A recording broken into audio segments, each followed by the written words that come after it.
If you own a car, you know that unrest in the Middle East has sent petrol prices rocketing to a 30-month high. What you probably don't know is that controversial moves are underway to lessen Australia's reliance on imported crude by converting coal into fuel. Proponents claim underground coal gasification, or UCG, is technically and environmentally sound.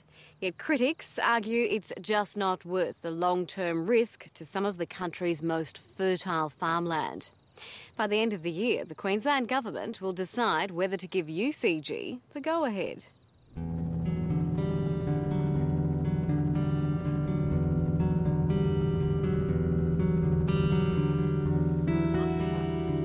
This is not clean coal technology. This is toxic chemical production. I think there's been a lot of hysteria. The Queensland Government has shut down an experimental underground coal gasification project on the Darling Downs after dangerous chemicals were found in underground water supplies. This company, in my view, has failed to act appropriately. We will never get the answers and we'll never get compensated. I think there's been a lot of unfair implication. I don't care at what level that groundwater contamination is, there's contamination. I'm absolutely furious because I actually believed in this technology. If this technology cannot be operated safely, then it has no future. When a groundwater contamination scare engulfed underground coal gasification company Cougar Energy in June last year, the fledgling UCG industry was dealt a serious blow. The Queensland State Government shut Cougar's pilot plant at Kingaroy, and while some worry, others hope the toxic publicity will stop this industry ever getting off the ground. At the time, only 2 other operators were authorised to pilot the technology, Carbon Energy and Linc Energy.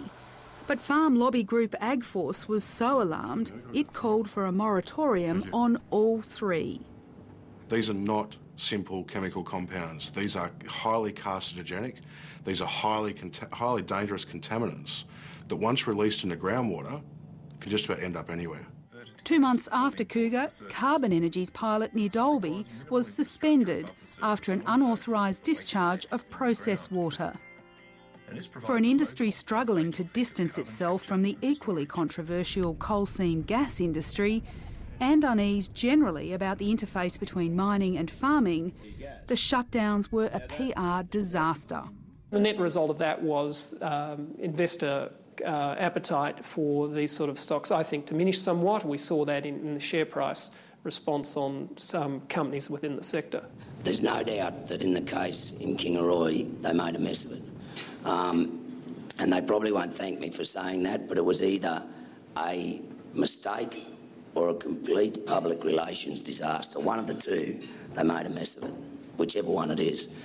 And people have lost confidence in it. We cannot afford to keep playing Russian roulette with these technologies, with these resources, across agricultural land that will produce food and fibre in perpetuity. I think that the bad thing is the general public don't understand the difference between UCG and CSG, and they just see everyone as these evil coal burners that's going to poison their water. UCG is repeatedly and wrongly compared to CSG or coal seam gas. While they both target coal seams too deep to be mined, they're very different processes. Coal seam gas miners pump out water, allowing previously trapped methane gas to flow to the surface, leaving the coal intact.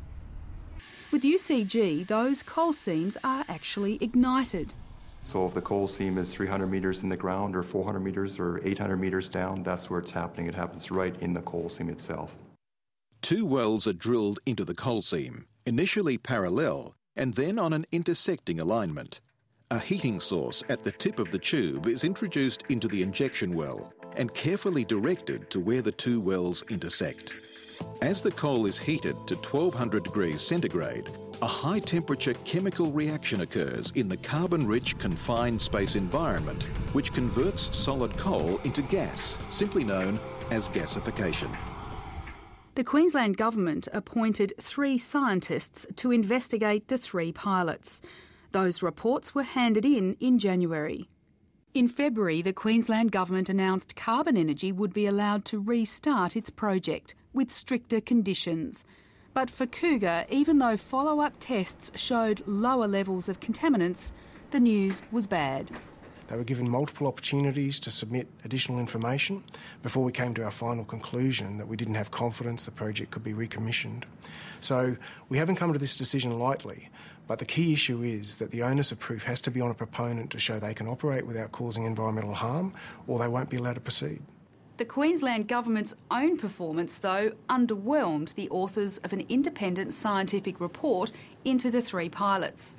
The 3 experts found a lack of initial regulatory oversight and called for improved groundwater and soil monitoring and better baseline data collection. The recommendation that Cougar Energy's burn chamber be decommissioned dismayed Cougar's boss, Dr. Len Walker. The fact that no farmers' bores have recorded any contaminants at all, and the fact that we were shut down on the basis of a false reading which we gave to the department in good faith and subsequently confirmed was false. For all of those reasons, one can't help but feel it has been an extremely difficult path to present facts when there is so much emotion around the discussion. It wasn't just the 3 companies piloting UCG that suffered. So too have a raft of other companies, like Perth-based Liberty Resources, which has tenements in Queensland covering 1.4 billion tonnes of coal. The stock price halved straight away. There were people leave, and I think that's purely because they thought the industry as a whole was going to get shut down and that it didn't have any place here in Queensland. We really have to prove ourselves to government, and rightfully so. I mean, anything when there's a power generation industry, we need to show that not only are we beneficial in terms of jobs and revenue for Queensland, but also that we comply with all the environmental policies, and we're very confident that we can do that as an industry. We don't do anything that could possibly hurt the water table or contaminate an aquifer in any way whatsoever. We manage everything in such a way that there is no environmental damage. Peter Bond heads up the biggest and most advanced UCG company, Linc Energy. Linc's Chinchilla site is just a 30-minute flight from Brisbane in his private jet. This ambitious son of a truck driver and a teacher went from working in mines to buying them. And by the time he took a punt on a struggling company and unheard-of technology, he was a multi-millionaire. I took over Linc in 2004, end of 2004, and it was, I think it had 4 employees. It was basically bankrupt. It had no business plan. It was in a pretty bad state. What made you want to buy it? A very good question. I loved the concept of being able to unlock billions of tonnes of energy of stranded coal. I used to be a coal miner, and it just made sense that if we could unlock that value chain of coal and use UCG as a conduit to that gasification of unlocking billions of tonnes of coal, we can turn that into huge amounts of gas and into millions of barrels of diesel, and it just made a lot of sense. Linc's largest shareholder, Peter Bond, took the company public to raise money to build this $70 million pilot plant at Chinchilla on Queensland's Darling Downs. It's pretty impressive now, but 4 years ago it wasn't much. It was a farmhouse and with a pipe sticking out of the ground and an ATCO shed. Now it's a full-blown industrial plant. Yeah, boys. His investment's yet to return $1, but he can afford to be patient, with a personal fortune estimated at $5